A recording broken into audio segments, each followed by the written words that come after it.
Hello everyone, welcome to our English conversation program. How are you? I hope you're fine. I'm very delighted to invite you to join us for the guest hour together with Win. Well, Win, who's our guest today? Well, the guest for this month is a man of many parts, Dr. John B. Hanson-Lowe. He is officially a retired geomorphologist, but is also quite an expert in the fields of critical writing, science, philosophy, and judo. Well, Dr. Hanson-Lowe, it's absolutely delightful for us to have you on this program today. Well, I must assure you, I'm very happy to be here indeed. And more than that, I certainly feel honored at being invited by you both.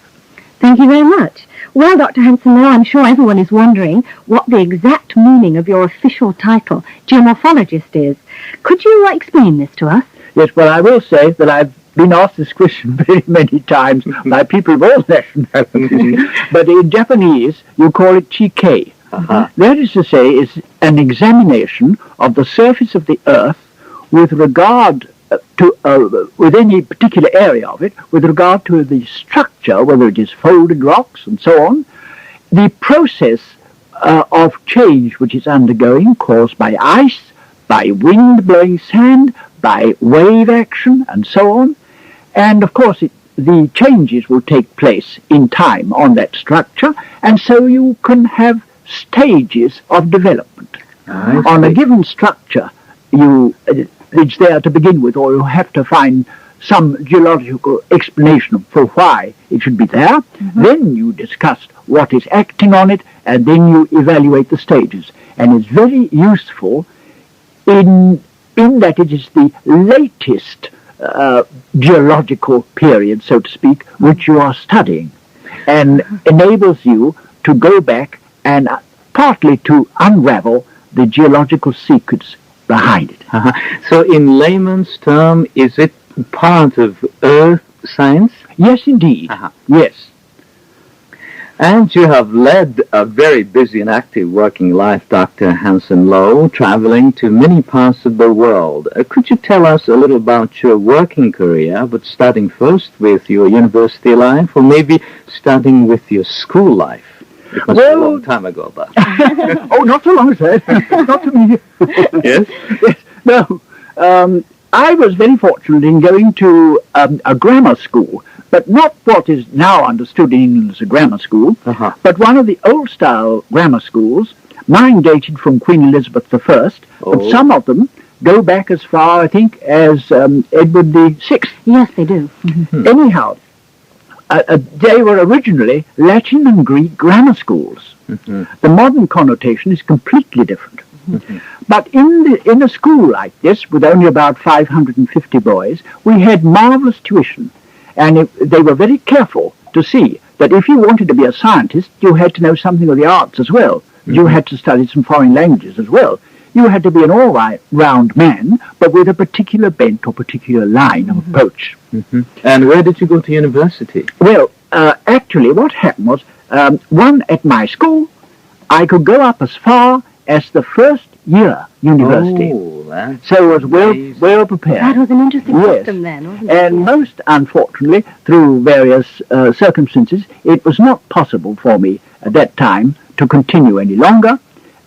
So I took up teaching for several years and studied for my first degree in my spare time. I went to London University, and for a while, about 5 or 6 months, I had a special invitation to go to the University of Strasbourg. That was an invitation from the chief professor there of geomorphology, a well-known figure. Yes. And it was very fortunate that I went there because I got such excellent extra training that when I got back to London for my finals, I managed to get a first-class honour, which really set me going. It was a bit of luck. Then, after that, I had an invitation to go to China. Yes. The money came from the China Universities Committee in London. Some of you may know that the this committee received money from China, which was arranged for after the Boxer Rebellion. The Boxer Rebellion meant that China had to pay indemnities to various countries. But the countries, being quite generous, wanted to return it to China in some acceptable form, and education was that form. So it was a kind of grant you received. Exactly. The money came from China for such purposes, and I was very lucky in getting one of them. The other one went to a very nice girl who was studying Chinese poetry, two rather different fields. So I went to China, and there I was very fortunate. I stayed in the house of a very interesting man, Dr. Lossing Buck, who was what you might say, the Buck part of Purbuck. Yes. And we became very good friends. And he, of course, knew lots of very interesting people living there, and so I had the chance to meet all kinds of people associated or working in China, and Chinese people too. And I managed to travel up to the Tibetan areas, Sino-Tibetan areas, and a bit in Mongolia and Southeast China, all the while working at material for my PhD. I see. And I understand that you went to the Netherlands after that. That's quite right. Whilst I was at Lossing Bucks, he phoned me one evening and said, "Jack, I just cannot get back in time to receive a very distinguished guest, Professor Schermerhorn. Can you entertain him for an hour?" So I did my best to entertain him. We started talking about deep focus earthquakes, which he was very interested in. He was a scientist in. And finally we came down to more mundane things, and he asked me quite pointedly, "Well, when you finished your research here and you returned to Europe, what are you going to do?" So I told him that I really had no job in sight at all. Although I did receive an invitation to lecture in Peking. Luckily, I didn't accept it because then the war started afterwards, and I wouldn't have been able to go there in any case. I see. But he told me that he was associated with one of the well-known international oil companies, and he felt quite certain that they would like to interview me. So when I got back, and I'd accepted the London post as lecturer, suddenly, out of the blue, comes an invitation to go to Holland. So I went to Holland, and this famous oil company offered me a job. I must admit, it sounded very attractive to travel, very enjoyable, rather than being a teacher all one's life. And what was not unattractive either was the amount they were going to pay me, which was double what I was getting at the university. So that was how you were able to do such extensive travel in your life, because you belonged to this oil company. Yes, of course. Before that, I had done my Chinese travel, and I'd been to Canada. Yes, and so on. Yes. When I was reading about you in the Dictionary of International Biography, Dr. Hanson-Lowe, I noticed at one point in your varied career, you joined the Royal Australian Air Force. What instigated this, and why the Australian Air Force? Yes, I'm sure you must be puzzled over that. The real reason was I'd been working for a year just after the war had started. I was working in New Zealand. After I had finished my work there in a year, they couldn't send me back to Europe because the war was on. I see. Although I was needed actually in Holland. So they sent me to Australia. And after I worked for about 2.5 years there in the field and other work, they suggested that I should join the forces. So I applied to the Navy, and I applied to the Air Force, and the Navy was rather slow on the uptake, and they offered me a post afterwards, but the Air Force had already got in, and I had to do some work with the Air Force connected with mathematics, and I must admit I'm a complete idiot at mathematics. I can do simple things, but now we've got calculators. So easy now, isn't it? So, when I'd been in the Air Force for some time and wanted to move into another group, all of a sudden a professor of geography at Sydney University said, "You are the man they want in Australia at the moment in Melbourne." So I went and joined the army, and overnight I went from the lowest rank in the Air Force to a lieutenancy. I felt really proud of myself. And I joined a group of about 3 or 4 people doing research work in various fields. Very eminent they have become. In fact, one of them is now the Australian ambassador here in Tokyo. And so in a short time we're hoping to meet each other and have a good old natter about old times. Yes. But that's how that happened. And then after I'd been a year, my oil company said, you must get out if you possibly can. We've got hush-hush work we want you to do in Egypt. Oh, and that's how you went And to that's Egypt, how I wasn't went it? to Egypt. And it was a very exciting trip, went by sea.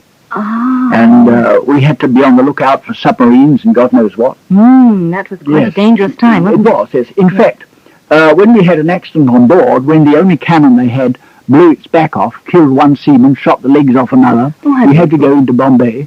The rest of the convoy went on ahead, and they were caught by some submarines. There's some blown up.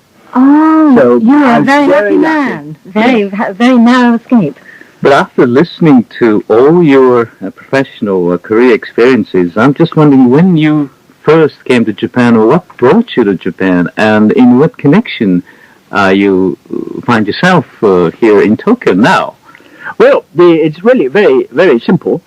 I started, when I was in Canada, to study judo. I won't go into all the ins and outs, but it's a very interesting sport, I found, and carried on with it. And just before leaving Australia on my third visit, not the one I referred to before, just before leaving, a friend of mine who was a judo man said, why don't you go to the Kodokan? And I thought that's not a bad idea. So I went home for 4 months, and this idea was still at the back of my mind. Yes. I finally said, I'll go there. I had my IQ. I'll see if I can get my shodan. So I came for 6 months, and now I've been over 20 years. Yeah, this happens to a lot of people. Yes, They I come think- here for a short time and they never leave. Yes, and I'm sure our listeners would like to know more about your judo practicing experience, but let us get back to that probably next time. And could we ask you a bit more about your stay in China? And one of the articles you wrote in the Geographical Journal was entitled A Journey Along the Chinese-Tibetan Borderlands, and now called the Sino-Tibet. And when and why did you undertake such an interesting journey? Well, I went up first one summer with some friends to have a look and see if there was any interesting research work to be done there. And I discovered that there was, to study the remains and evidence for ancient glaciation in the high mountains there. So the next year I went again and travelled for several weeks up there with an American friend who was a missionary and wanted to travel there.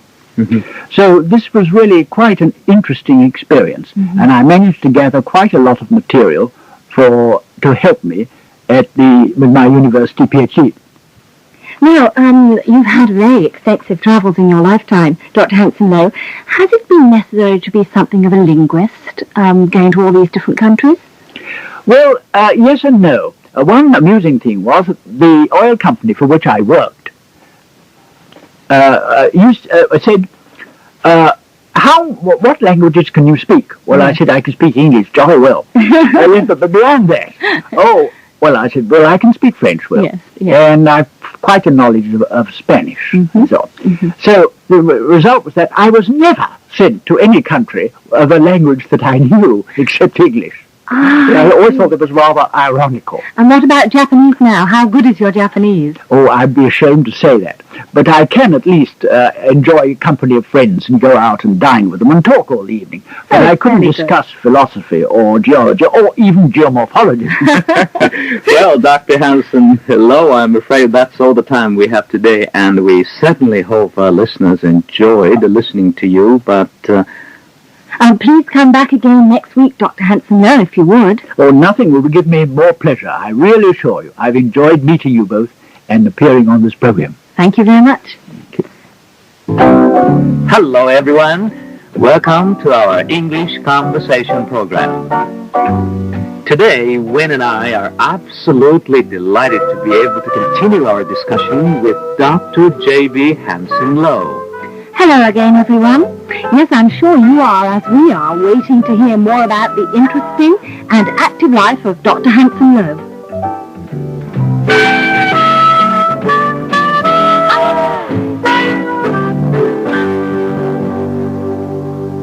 It's a great pleasure to have you back again on our programme, Dr. Hanson-Lowe. Welcome back. Well, I must say, I feel very pleased indeed to come back. It's very kind of you to invite me again. I begin to feel quite at home. That's good. Well, as I said in our programme last week, you're a man of many parts, a geomorphologist and an extensive traveller. You've lived in Japan for a long time, too. And amongst your many interests, I know one of them is music. What kinds of music do you like best, and are you a musician yourself?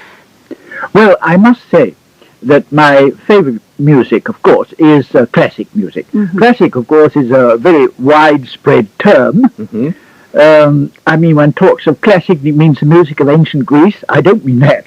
Yes. Classic can also be used of a very special kind of performance or activity. For example, a classic horse race. Yes, you're right. My classical music refers not only to the classical period of music, Yes. but in fact the whole of the music which, shall we say, is not, said he irreverently, pop. I see. So my favourite composers really date from the old days. I'm very fond of Bach. I'm immensely fond of Haydn Yes. and Mozart. And coming more to date, Fauré. I have recordings, I think, of almost all his works. Rachmaninoff, De Faya, Vaughan Williams, Delius, a whole number. Oh, lovely. Do you have a chance to get to performances of those works here? Yes, I do. Fortunately, it's wonderful in Tokyo, the splendid concerts you are able to attend, Yes. and the great artists who appear here. Mm-hmm. It's steadily improved with the years, and now it's quite amazing. Mm-hmm. You asked me if I was a musician myself. Actually, I've been fond of music since as long as I can remember. And when I was 8, my grandfather gave me one of the old patiphones that you wound up with a big horn.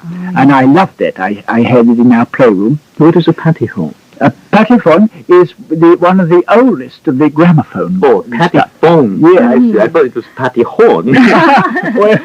Patyphone, I see. Like gramophone. Yes. It was a French name, of course. Yes. Anyhow, even today I can remember some of the things that I heard then. One record was of dance music. It was called the Turkey Trot. And another one was called the Crab's Crawl. But most impressive to me was the waltz. It was at that age I began to realize what a waltz is. And it's haunted me all my life. I love waltzes. That's the age of real dancing, dancing to the waltz. Yes, we did at home. We had How old evenings. were you, did you say? I was 8 when I had the gramophone. And why is it I like this music? I kept on asking myself various waltzes. And I found it was the waltz. Yes. And even now, it thrills me to hear a really fine waltz. As for playing, yes, I started about 7. I had piano lessons from my grandmother, and then I had other teachers and so on. But when I was about 16 studying at Sydenham at the Conservatoire, I had to give it up because of examination work at school, and preparation for university and so on. But I did take it up again in Holland in 1949. I had some very fine lessons on playing Debussy there. Oh, yes. And going to Borneo early the next year, I took a tropicalized piano with me. And it wouldn't stay in tune, and there was no one to tune it. That was very unfortunate. It wouldn't stay in tune because of the heat? The heat, yes. And then, of course, it was inhabited by butterflies and moths. Oh, no. The reason for that is that you had, in tropical countries, you usually do, to have electric light bulbs inside so as to warm the place and to prevent clothes getting mouldy, and the pianos inside from getting mouldy too. That's right. But that attracted various insects and bugs, and they got inside and proliferated. And when you opened to try to tune the piano, a tremendous fluttering of moths and butterflies, to mention only those, came out. Fascinating. That's enough. Well, and I understand that you also play other musical instruments as well, like flute or... Well, play is perhaps rather an exaggerated term. When I joined the forces in Australia, it was not very convenient. Even every soldier can have a marshal's baton in his knapsack, as Napoleon said. I couldn't put a piano in mine. It was a bit too large. So I thought I must take something a bit smaller. So I started the flute. And I enjoyed it very much. But I didn't carry on for very many years. I still have it here, but it's a sort of museum piece. Mm-hmm. And what about Japanese music? Are you interested in any form of Japanese music, or? I quite enjoy it, but I prefer it when it's an accompaniment music, such as the no. I'm extremely fond of no drama, and I appreciate that very much, I think. People say, can you understand it? Yes, I can, probably better than many Japanese, because I take a very good translation with me. Follow it carefully. And I also like very much the Nagauta in the Bunyak. Yes. Oh, yes, in the puppets. Yes. Mm-hmm. And you are also interested in philosophy, and could I ask how you became interested in that as well? Well, that's rather amusing. Actually, I got interested in philosophy on my way up to the Tibetan tablelands. As it was a long journey, much camping to be done, and long times at night when one couldn't move, I took some books with me. Mm-hmm. One of them was a novel by Charles Dickens. Yes. Another one, I thought it would last a pretty long time, was Tolstoy's War and Peace. Mm-hmm. And the third one was Professor Joad of London's Guide to Philosophy. Oh. And that started me on it. I read this book and thoroughly enjoyed it. And are you a member of some philosophical society? Yes, I've joined 3 or 4 since then, and I received their journals. I don't read all of them, I haven't time, but I pick out those which are useful to me in my reviewing work and so on, and which interest me in a general way, which I find a subject which I find pertaining closely to what I'm doing and what I'm interested in. And during your period of being on the academic staff at the University of London, did you have a chance to meet Professor Joad? That was very, very, very strange. Yes, he happened to be on the staff. Oh. And, of course, I was a junior lecturer. I'd only just joined. But he would say to me, with Professor Taylor something, share a pot of tea. So we'd go to the refectory at about tea time, and there was a very big teapot, I remember, an enormous thing, looking like a double-sized football. And we'd put the tea in this, and we'd stop and natter and eat sweet cakes and tea and enjoy our conversation. That sounds like an English pastime. Oh, it was. Tea. Yes. Well, perhaps we can move on to another of your interests now, Dr. Hanson-Lowe. I know that judo is a great favourite of yours. In fact, you're somewhat of an expert in this. You're 4th Dan of Kodaken in Tokyo, I think. How did you first become interested in judo? Well, I must say, I'm not an expert, but I'm very keen and practice every day. Every day? Yes, except Sunday. Never on Sundays, the film says. But actually what happened was, when I had arrived in Canada to do research work for oil in the Elizabeth Islands, north of Canada, I had occasionally some free time, and I thought, what sports can I do? Oh, no, they don't play ground hockey. That's a favourite sport of mine. No soccer. What? No football? No football. So I went to the nearby YMCA and played all sorts of games I didn't much care for. And one evening I heard some thumps and bangs from upstairs, so I went to the upper floor to the dojo, looked through the glass windows, and there for the first time I saw judo. Wow. And how old were you? I was 51 at the time. And I thought, well, this I can do something here. So I went in and interviewed the instructor. Yes. He was a French 3rd Dan from Paris, who'd also taught the Oxford team. And by way of profession, he was a professional chemist, industrial chemist. So I spoke to him. He said, they've only been doing it for less than a week. Why don't you join us? So I did join them. Wow. And I haven't stopped since, except when I lived in Pakistan, and it was not possible there. Now, I understand you did a demonstration of judo in Tokyo before Queen Elizabeth II. When was this? Well, if there's an old expression, being knocked off your feet with surprise, and if there was a moment when I was knocked off my feet, although I did still retain being a judo man, was when I was invited by the Kodokan to give a demonstration in front of Queen Elizabeth and Prince Philip, and to choose my own partner, which was very, very nice. So I chose an excellent Japanese judo man who did real judo, Jigoro Kano style. I see. And we put on our show, and it went over quite well, I think. Afterwards, we were all lined up, because it wasn't only judo, the kendoists and the Japanese dance professionals, and all that kind of thing. So it was mixed. When the Queen was going round afterwards, sort of greeting people and smiling at them, I was blessed with the most marvellous smile from her. And when I turned round, whom should I find at my elbow but Prince Philip? And I was so surprised, he spoke to me. I couldn't say Your Royal Highness or anything at all. He said to me, where do you come from? So I said, I come from London. I said, what are you doing here? So I had to explain I was doing judo after retiring. Wow. And we had a very nice little chat. I was very... He's a very pleasant man. Very indeed, yes. The only trouble was, I was hoping to speak to the Queen at the garden party. Oh, yes. But the Japanese newspapermen were so fascinated by this event of my having spoken, you see, Yes. and they all came round to ask me what she said. When they'd gone away and I'd changed and got ready to go out, it was too late to go to the party. Oh, what a shame. Well, but still, it must have been quite an experience.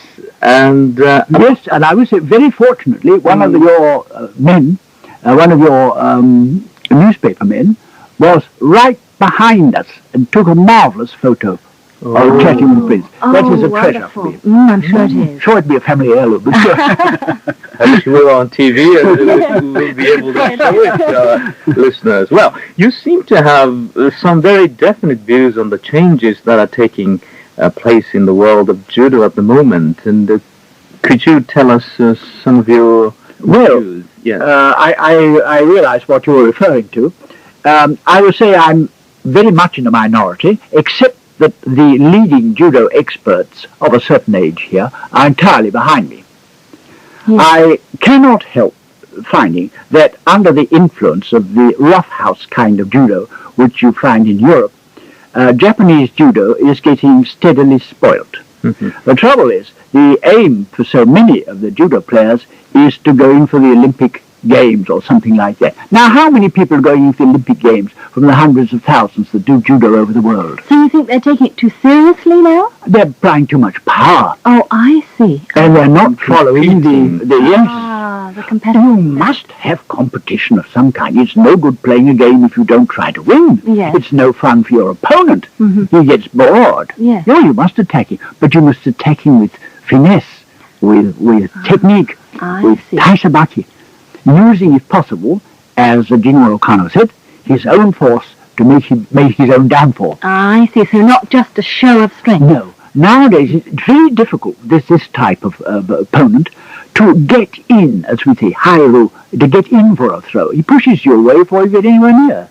Oh, I see. Which is very disappointing. So I myself am frequently forced to do sutemiwaza, because he's so stiff I can't get in to do anything else. After he's been softened up once or twice by this, then he's more easy to get on. Well, alas, that's all the time we have today. And I'm sure our listeners enjoyed every minute of this session. Thank you very much for being with us, Dr. Hanson-Lowe. It was really most interesting. I just hope that I haven't been speaking too fast. Not at all. I'm sure not. It's delightful to be here. Bye-bye. 担当は東後勝明先生、お相手はウィン・オーブリーさん、ゲストはジョン・ハンセンローさんでした。英語会話を終わります。